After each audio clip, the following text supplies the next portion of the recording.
minha admiração, meu carinho por você, um homem de Deus que a gente conhece. E eu tenho vocês já falei isso aqui, eu não sei se alguém está aqui me conhecendo pela primeira vez, tendo esse privilégio de me conhecer, estou brincando. Mas eu tenho uma empresa de viagem, de turismo, e eu faço muitas caravanas para muitos pastores, também atendo agências no Brasil inteiro. E eu sempre digo que tem pastores e pastores, né? Então a gente sabe que muitos ainda estão crescendo nessa área de integridade, de caráter. E a gente não pode acusar ninguém, porque até nós mesmos estamos crescendo, né? Mas o apóstolo Júdice é um homem de Deus. Vocês têm muita sorte de tê-lo como pastor de vocês. Ele é um cara realmente com coração no reino. E sorte é bíblico, hein? O Salmo diz, seja o Senhor o arrimo da minha sorte. Então, é bíblico a gente ter sorte. Amém? Então, olha para o irmão que está do seu lado e diga assim, irmão, você é muito sortudo. Agora, olha para o irmão que está do lado e diga assim, eu não gosto quando o pregador fica mandando eu olhar para o lado e repetir alguma coisa. Eu também não gosto, não. Acho que tem que ser mais espontâneo. Queridos, eu me chamo Marcílio, os que estão aqui pela primeira vez, acho que eu já estive aqui nessa igreja, mas que é a primeira vez que eu estou pregando. Eu estou pregando realmente uma conferência aqui que o apóstolo nos pediu para compartilhar sobre as nossas experiências lá em Fortaleza. Eu sou do Ceará, apesar de que eu fui criado em Brasília até os meus 12 anos de idade, mas meus pais mudaram para o Ceará. E lá no Ceará eu fiquei morando no interior, numa cidade pequenininha chamada Crateús, de uns 100 mil habitantes. Eu acho que deve ser mais ou menos do tamanho de Barreiras, porque lá tem Banco Brasil, Caixa Econômica, Coca-Cola e Danone. Então, você também é de Crateús? Olha só, que legal. Outro lá também de Crateús, meu Deus do céu. Vamos já fazer uma célula aqui só de crateuense, só de um discipulado, só de crateuense. Outro, meu Deus. Eu sou lá de Crateús. E um dia Deus nos tirou de Crateús, eu havia tido uma experiência com Jesus, e Deus me conduziu para Fortaleza, onde eu conheci uma igreja. Eu era recém-convertido, eu tinha me convertido há pouco tempo, e essa igreja é a igreja que eu estou até hoje. Eu só pertencia a duas igrejas, uma quando eu estava em Crateús e outra quando eu fui lá para Fortaleza. Eu considero assim, embora eu tenha morei um tempo em São Paulo e tal, mas eu considero dessas duas igrejas, que foi uma igreja lá de Crateús, e quando eu fui para Fortaleza, eu fui membro de uma igreja chamada Igreja da Paz, uma igreja que estava começando lá em Fortaleza, ali com 90 e poucas pessoas, e nós, esse ano era 2007, acho que alguma coisa assim, e nós chegamos a sair dali para São Paulo em 2016. Eu fui embora para São Paulo em junho de 2016. Agora nós não estamos mais com 90 e poucas pessoas, 93.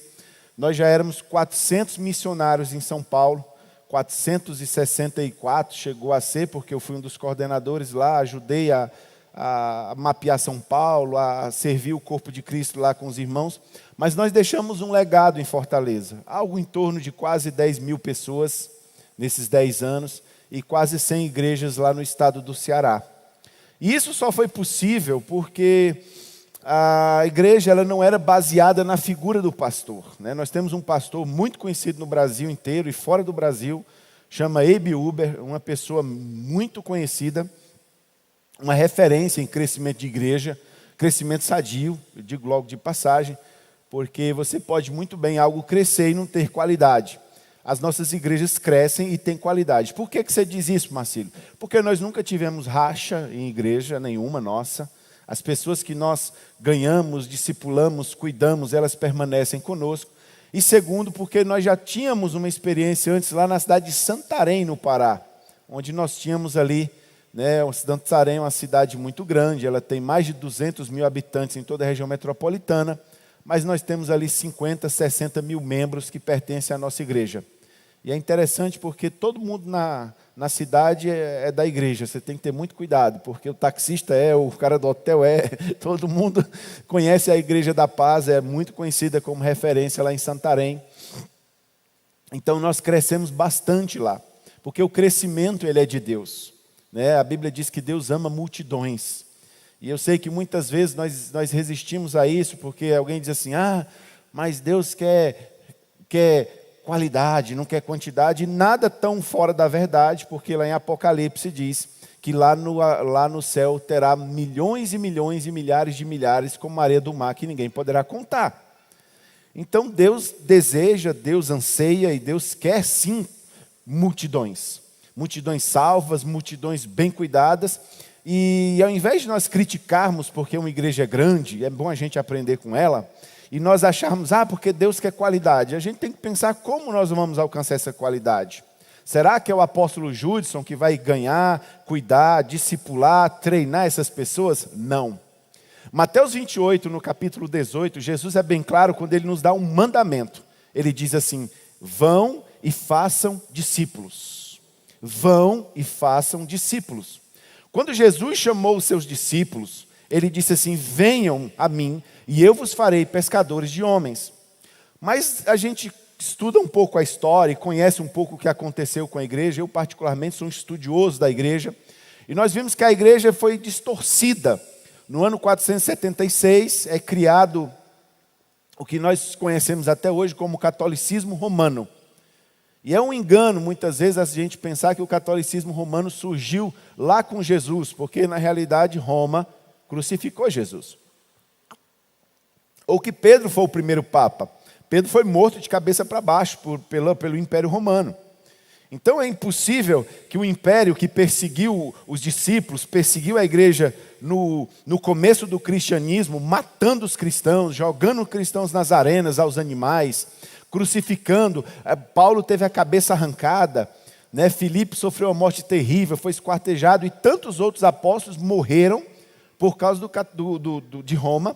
É ingenuidade a gente achar que Roma adotou o cristianismo de um dia para a noite. Não, isso foi um processo que durou muitos anos. Começou ali no ano 300, quando Constantino foi o primeiro imperador cristão. Já no ano 300, ele teve uma experiência com um sonho, dizendo ele com Jesus, e ali ele se converteu. E um processo de 150 anos, até o cristianismo ser absolvido por Roma. E então em 476, veja, não no ano 1 que nasceu Jesus, mas no ano 476, nasce então a Igreja Católica Apostólica Romana, essa que a gente conhece aqui no Brasil, de maioria católica. 476. De lá para cá houve o que os estudiosos chamam de Era das Trevas.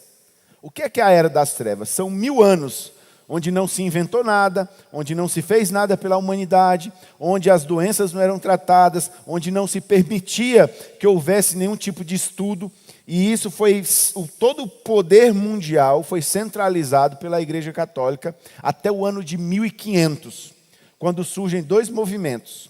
O primeiro movimento foi o protestantismo, que nasceu ali na região da Suíça, ali de Genebra, aí foi até o Wittenberg com Martinho Lutero, quando ele pregou um papel com 95 teses, dizendo que a igreja dele não era mais católica, a igreja dele agora era uma igreja livre, iniciando ali um movimento que já tinha 7 anos de protestantismo contra as práticas católicas.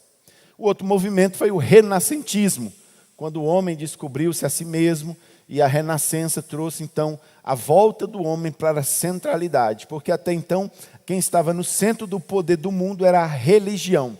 E a religião cometeu muitos males. E um dos males que a religião cometeu foi exatamente de colocar num clero a responsabilidade da palavra de Deus. Então se arrancou a Bíblia da mão do povo, se orava missas em latim, que o povo não entendia absolutamente nada, e se criou então essa casta especial, esse grupo especial de padres, bispos, cardeais, né, que nem tem nada disso na Bíblia, mas se criou esse clero e disse: olha, agora só pode pregar a palavra quem for uma autoridade. E isso se perpetua até hoje. Até hoje nós temos essa impressão errada de que é só o pastor que é responsável pelo crescimento da igreja, que é só o pastor que tem que ganhar pessoas. Aliás, eu posso até ganhar, mas eu trago aqui para a igreja, entrego na mão do pastor e ele se vira. Pega aí, pastor, o filho é teu. Nada tão longe da verdade bíblica. A Bíblia diz em Efésios 4, a partir do versículo 11, que Deus escolheu uns para apóstolos, uns para pastores, outros para evangelistas, outros para mestres e outros para profetas, a fim de capacitar os santos para o ministério. Ou seja, o clero da igreja, o cargo que existe na igreja evangélica, ele não é para executar essas funções, apesar de que ele executa e tem um dom, mas é para nos treinar, para nós pastorearmos, para nós profetizarmos, para nós podermos ser pastor na vida de outras pessoas. Por que você fala isso, Marcílio? Porque eu não sou pastor.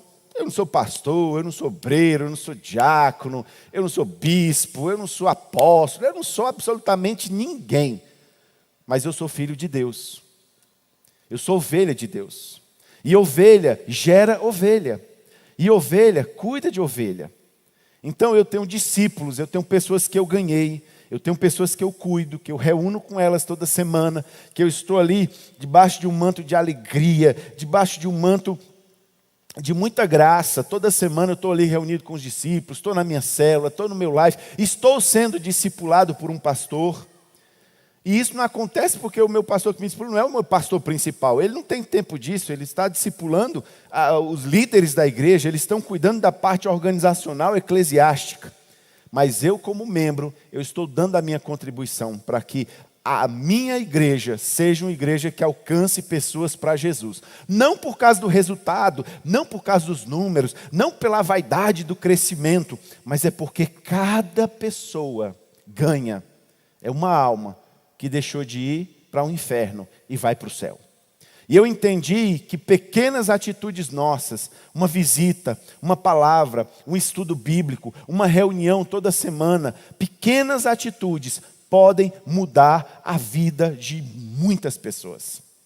Porque eu já ganhei pessoas, eu já cuidei de pessoas, eu já discipulei pessoas, eu já dei o livrinho do evangelismo, do acompanhamento inicial. Eu já cuidei dessas pessoas até elas se tornarem crentes maduros. E com o passar dos anos, eles ganharam outras pessoas e essas pessoas ganharam outras pessoas. Então eu não sei qual o tamanho do meu galardão lá no céu. Uma coisa eu sei, eu não fui pai irresponsável. E a igreja está cheia de pais irresponsáveis, que geram filhos e trazem para o pastor cuidar, trazem para dentro do seio da igreja e diz assim: bom, fiz minha parte, te vira, agora é com você. E aí quando a pessoa some, quando a pessoa não está mais aqui no nosso meio, a pessoa diz assim: eu fiz a minha parte, eu evangelizei, eu falei da palavra, apresentei Jesus, repeti oração com ela. Se ela não quis nada com Deus, o azar é dela. Não, a culpa é sua. Ninguém cria filho para dar para os outros cuidar. Ninguém cria filho para deixar por aí a revelia. Ninguém gera filhos simplesmente para trazer eles ao mundo e dizer: bom, eu fiz minha parte, agora fica aí. E isso é uma verdade muito grande que eu aprendi como pessoa frutífera, que Deus espera isso de mim. Há várias razões para nós podermos cuidar, ganhar pessoas. O evangelho pleno, porque tem um evangelho e ele é completo, ele envolve, veja bem, salvação, graça, bênção, milagre, ele envolve cura, ele envolve a gente alcançar objetivos, sonhos, planos de Deus. Tudo isso é maravilhoso, mas ele envolve serviço. A Bíblia diz: quem quiser ser o maior no reino de Deus, esse que vos sirva.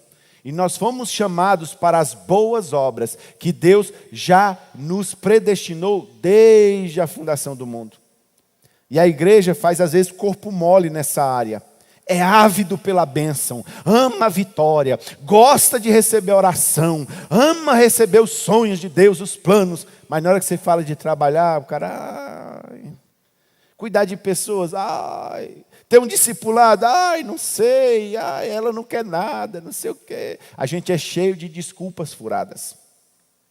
Então, que você entenda uma coisa: Deus não te chamou à toa. Ele espera algo de você. Ele espera que você chegue lá no céu com frutos permanentes. O único fruto permanente que você vai levar para o céu são almas. É o que está escrito em João 15,16. Nós falamos disso aqui.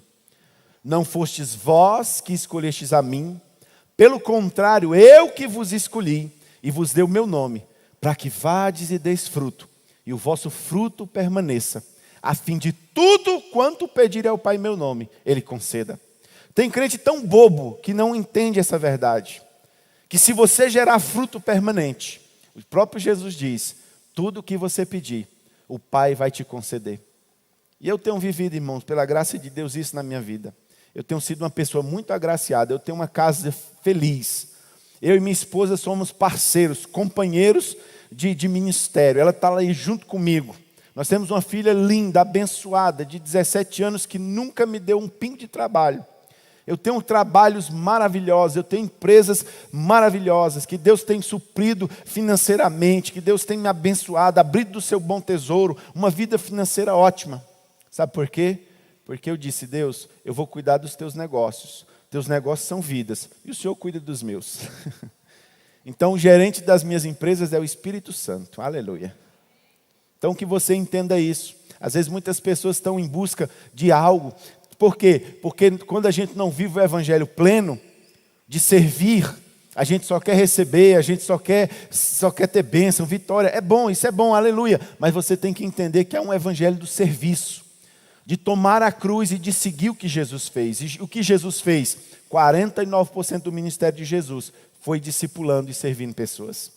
Você quer ser, eu quero ser igual a Jesus. Jesus é o meu maior exemplo. Amém, é um discurso muito lindo. Comece fazendo discípulo, comece servindo, comece ganhando pessoas, comece cuidando de pessoas, comece sendo pai e mãe espiritual, igual Jesus foi.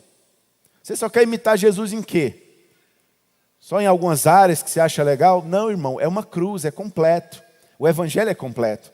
E quando a gente não entende essa verdade, quando a gente não compreende essa verdade, sabe o que é que acontece? Uma geração de crentes frustrados, que estão na igreja sem entender que está faltando algo. Puxa, está faltando algo, rapaz.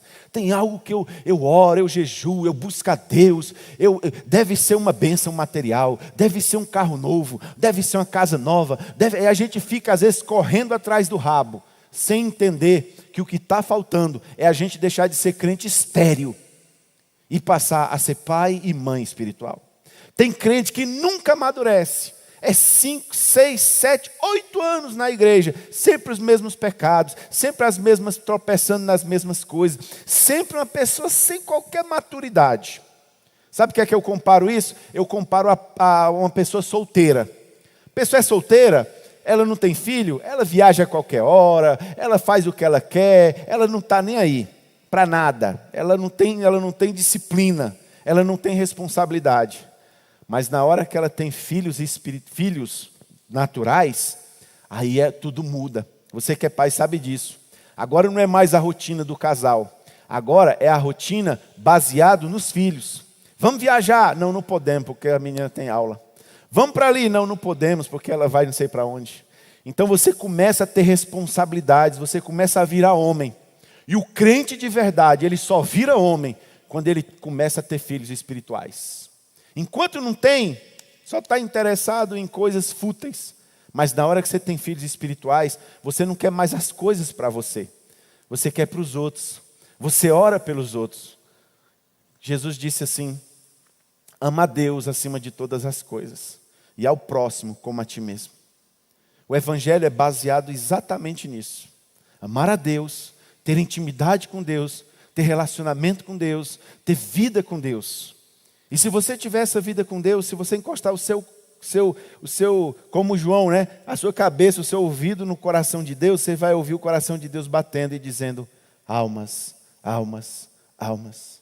A única coisa que interessa para Deus são almas, são vidas. E quando você começa a querer agradar o coração de Deus, amando ao próximo como a você mesmo, porque você está salvo, aleluia, glória a Deus. Pela graça sois salvos, aleluia, você está salvo. Mas se você está entendendo que essa salvação tem que transbordar de você, você está entendendo que essa salvação tem que ser algo que escorre pela sua vida para a vida de outras pessoas? Você está entendendo isso? Porque se você não estiver entendendo, me perdoe, querido, ser um instrumento da verdade na sua vida, você não entendeu nada do evangelho. Se você não entendeu que Deus te chamou para frutificar, que Deus te chamou para você gerar pessoas, gerar vidas, bater cabeça com gente. Ah, mas eu não gosto. Mas a gente faz aquilo que a gente não gosta. Nós não somos donos da nossa vida, nós entregamos a nossa vida ao Senhor. Nós somos servos. A palavra servo, doulos, é aquele servo que limpava as latrinas lá no palácio do seu senhor, lá na casa do seu senhor. Ele não tem direito a nada. Mas sabe o que é interessante? A Bíblia diz que nós somos livres. Então é mais desafiador, porque embora livres, nós somos servos. E aí você faz se você quiser. Você faz se você entender. Você faz se você compreender que Deus tem algo para derramar na sua vida. Que Deus tem coisas fantásticas quando você obedece a Ele, quando você quer agradar o coração dEle. Se você não quiser, amém. Você vai sempre ficar esse cristão que fica dando volta em torno do nada. Sempre buscando alguma satisfação. Sempre querendo realizar alguma coisa e não sabe o que é. Sabe o que está faltando? Está faltando você assumir responsabilidade de pai. E ver Deus operando grandes milagres na sua vida. Amém? Eu tenho uma palavra de Deus para ministrar. Eu fiz aqui um resumo do que nós estamos falando. Eu sei que, embora duro, não é uma obrigação, não é um peso. Pelo contrário, é algo gostoso.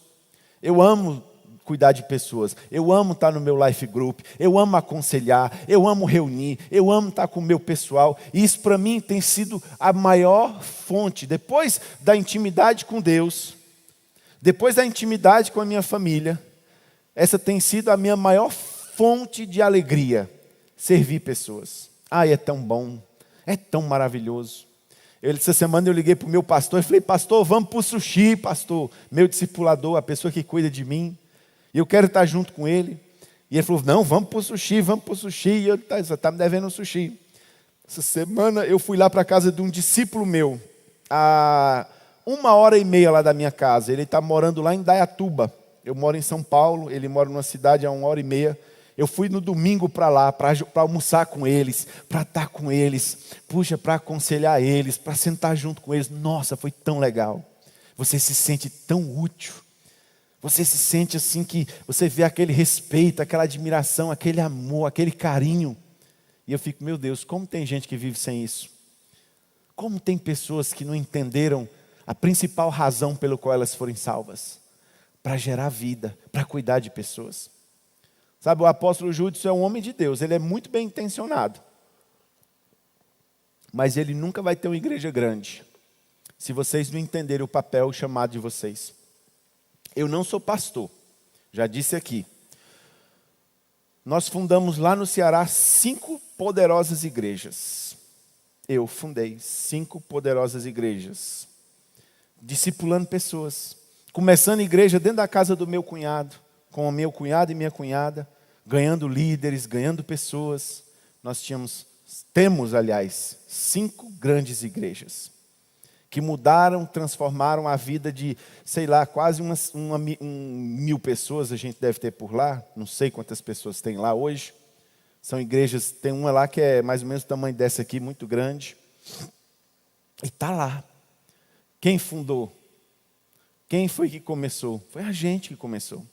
Debaixo da graça de Deus, orientado por nossa liderança. Se eu fosse esperar eu ser pastor para fazer a obra de Deus, que é isso? Coisa mais ridícula. Isso não existe. Eu quero ser usado por Deus. Ai não, eu só vou fazer a obra de Deus quando eu tiver um título, quando eu sentir o chamado. Irmãos, a partir do momento que você recebeu Jesus na sua vida, significa que você foi chamado. A partir do momento que você levantou sua mão, você deixou de ser uma pessoa normal para ser uma pessoa, para ser um filho de Deus, o mais alto cargo que existe. Eu esperar ser pastor, ser diácono, ser presbítero, ser sei lá o quê, para mim poder servir a Deus, isso não existe. Eu me ofereci para Deus. Eu me ofereci para a minha liderança. Gente, o que é que eu posso fazer? Eis-me aqui. Eu gosto, nossa, eu acho tão legal quando eu vejo o pessoal no altar chorando e declarando: Senhor, eis-me aqui, rendido estou e tal. Aí você vai, Irmão, dá para ir ali na esquina, fazer... Não, pastor, agora tem que ir ali comer uma pizza. Não seja incoerente. Deixe Deus surpreender você. Sua vida nunca mais vai ser a mesma. Amém?